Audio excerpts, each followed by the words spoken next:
Hi, I'm Jennifer, here with another Machine Minute brought to you by Baby Lock and the Crescendo machine. Pre-cut strips are more popular than ever, and there are more and more patterns coming out with ways to use them in their original state.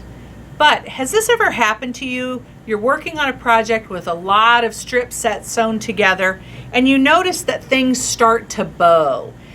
Your shape is sort of getting lost in translation. The more strips you add, the more things start to curve at one end.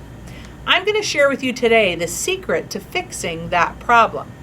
Whether you're working with strips of a 12 or 15 inch length or working with a 42-inch strip, the length or width of the fabric. Here's the deal. When you're sewing a lot of strips together, it always matters what direction you're sewing. You don't want to sew from one end to the other end, from top to bottom, and then start again at the top and sew to the bottom, and then add the fourth strip by starting at the same end and sewing to the bottom. That's the reason you end up sometimes with a bowed or misshapen piece once your strips are sewn together. Instead, you want to change directions with every strip that you add. So, for strips 1 and 2, I might start at this end and I'll sew down. When I'm adding the third strip on, I'll start at the opposite end and sew in this direction.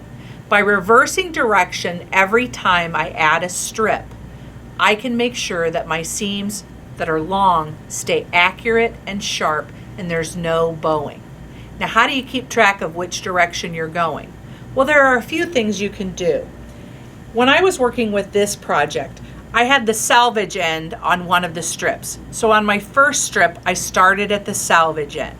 So when I'm getting ready to add my third strip, I'll simply make sure that I start at the opposite end.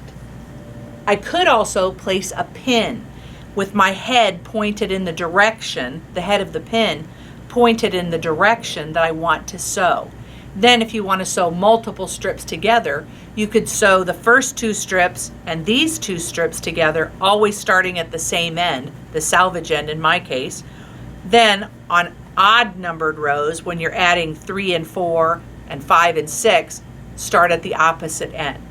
Doing this will be the key to making your long seams straighter and more accurate. And if you haven't yet had a chance to look at the video with 4 tips for sewing straight, check that out because you'll find even more ways to make sure that you stay straight when you're sewing those long or short seams. Directional sewing with long seams, very important to keeping things accurate. Give it a try.